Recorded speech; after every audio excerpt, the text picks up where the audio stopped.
Hey guys, and welcome to episode number 16 of Office Hours with Bob Ross. And in this episode, what I'm going to address is the half-whole diminished scale.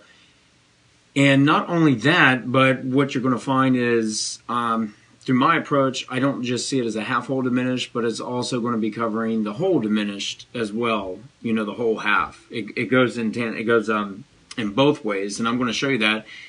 And I'm going to explain, my way of seeing it and give you just a little brief overview of it. And of course, if there's any questions, make sure to leave comments. Let me know what's up.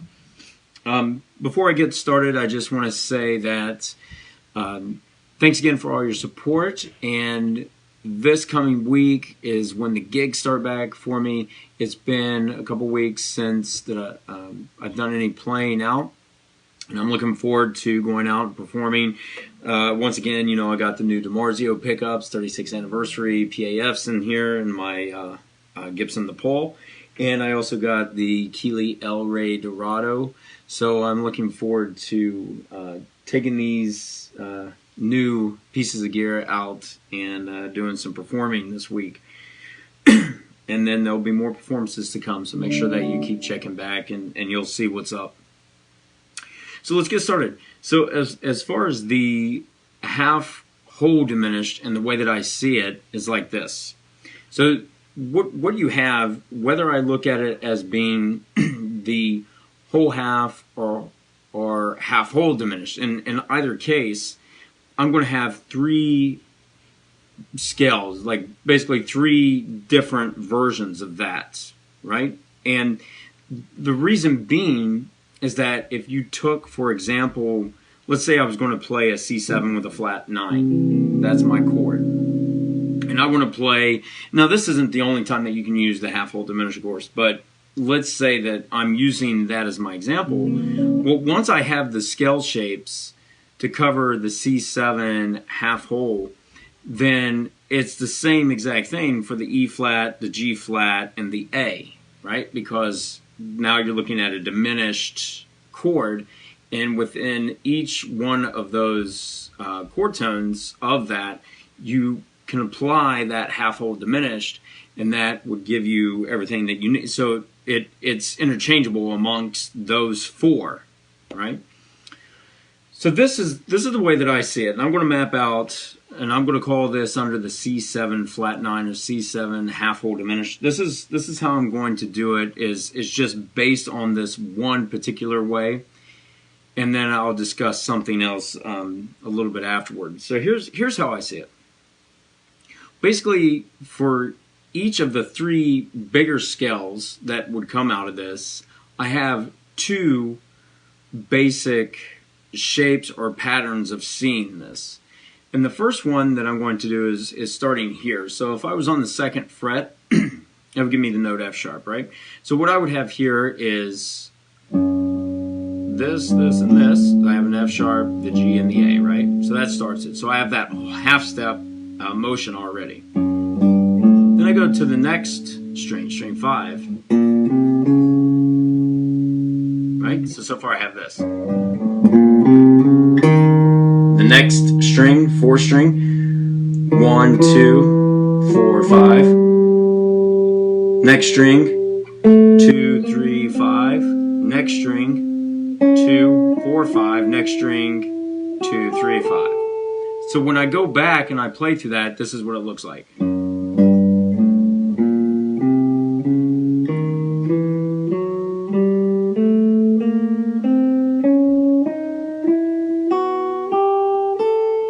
So this is one of those shapes that I was talking about. This is the one where you start with the half step, right? Now, like I said a moment ago, not only do I have the half step, but I also have, or the half-whole diminished, I also have the whole half diminished that's intertwined with this, right? So if I wanted to build this or continue this to see the layout on the fretboard, here's what I would do. I would then start it, instead of on the F sharp, now I started on the G, right? So now I would have this. I would have 3, 5, 6, 3, 4, 6, 7, 4, 5, 7, 3, 5, 6, 4, 5, 7, 3, 5, 6. So they start to overlap. Here's the first one, and I'll run it into that second one that I showed so you can see how they're connecting.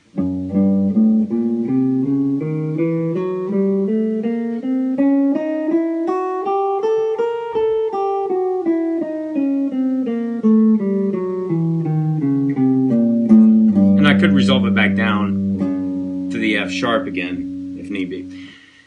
So when I build this half-whole diminished, or looking at it as whole half, either way, when I build it up through the fretboard, it's just an alternating pattern because it's one of those symmetrical deals, right?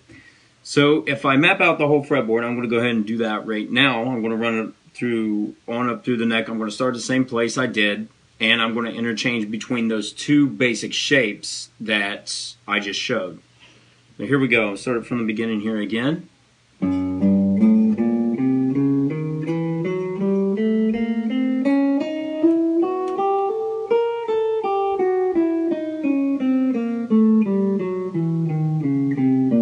Now starting on the A.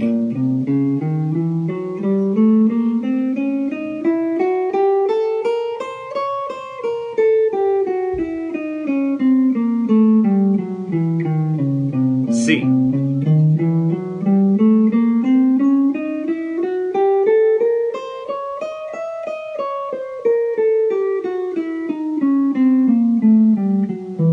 E flat.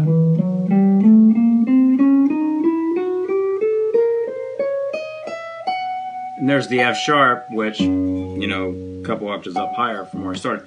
But all it is an alternating pattern back and forth between those two shapes, and it just continues up. Now, this is the same way that I've mapped out the fretboard for, I don't know how many years now, but it was shown to me by a professor of mine when I was an undergrad. And, you know, if you follow what I do, you know that when it comes to seeing the major scales or melodic minors, harmonic minors, whatever with those, the way that I have come about really seeing those across the fretboard is the 5 shapes. If you're unfamiliar with what that is, and I'm sure maybe you've heard it, that's called different things by different people depending on their interpretation and how they use it, like the way that they are explaining it to somebody. But it's definitely very much associated with the way that Jimmy Bruno would see the fretboard, except I see it a little bit different. I use a little bit more theory with it. I see it just a little bit different. Some people compare it to the cage system, but I don't see it as a cage system because I'm not basing it necessarily on chord shapes. Although I do see those chords, I do see the arpeggios that are within. I'm just not going to base it on a certain chord. I'm going to base it off of the scale degrees that I'm starting on. And if you're unfamiliar with what that is, then I'll make sure to put a link to the 5 shapes course that I have. That way you can see that, and there's PDFs with that, and advice on how to practice that, ways that I practice that. That way you have that as well. But with this particular scale, I don't line it up with those 5 shapes. You know, I can, if I'm working on, you know, playing over a tune and I see the fretboard based on those shapes, and I'm trying to go in and out between either a half-whole diminished or a whole half diminished, then of course, you know, I can see how they match up and the way that I can move in and out.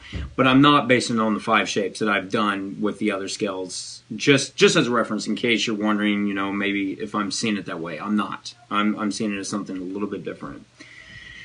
So, you know, that's just a quick video, just give you an overview of how I'm seeing the fretboard.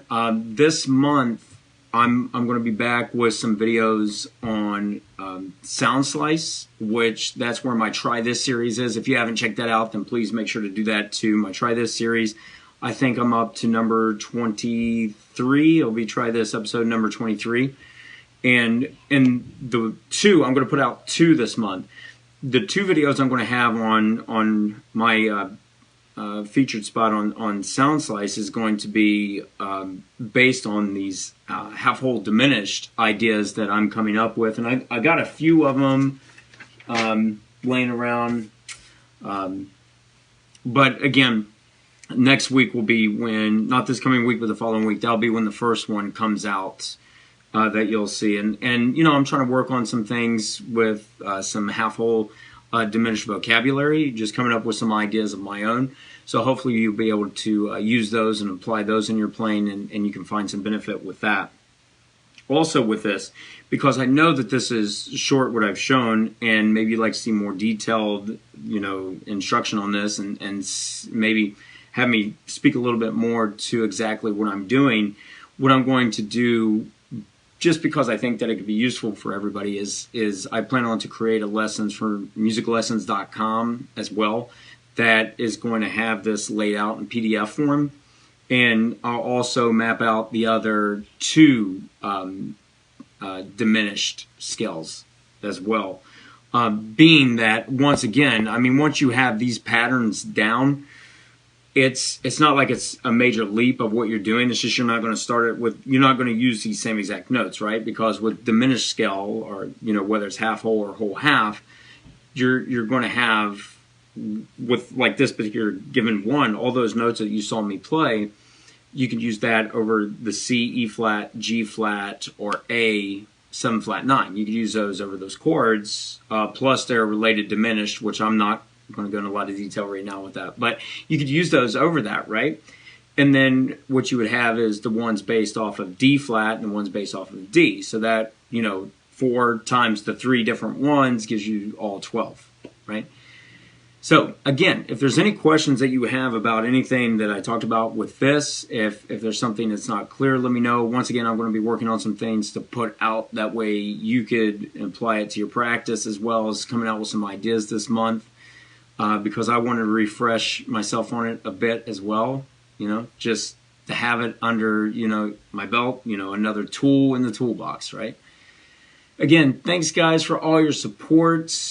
This has been episode number 16 of Office Hours with Bob Ross. If there's anything in particular that you would like for me to cover as far as any topics, then make sure to leave me a message or a comment. Reach out to me. Let me know if you want me to discuss any particular topic dealing with improvisation, scales, chords, the music business, anything at all. I'd be happy to discuss that with you guys.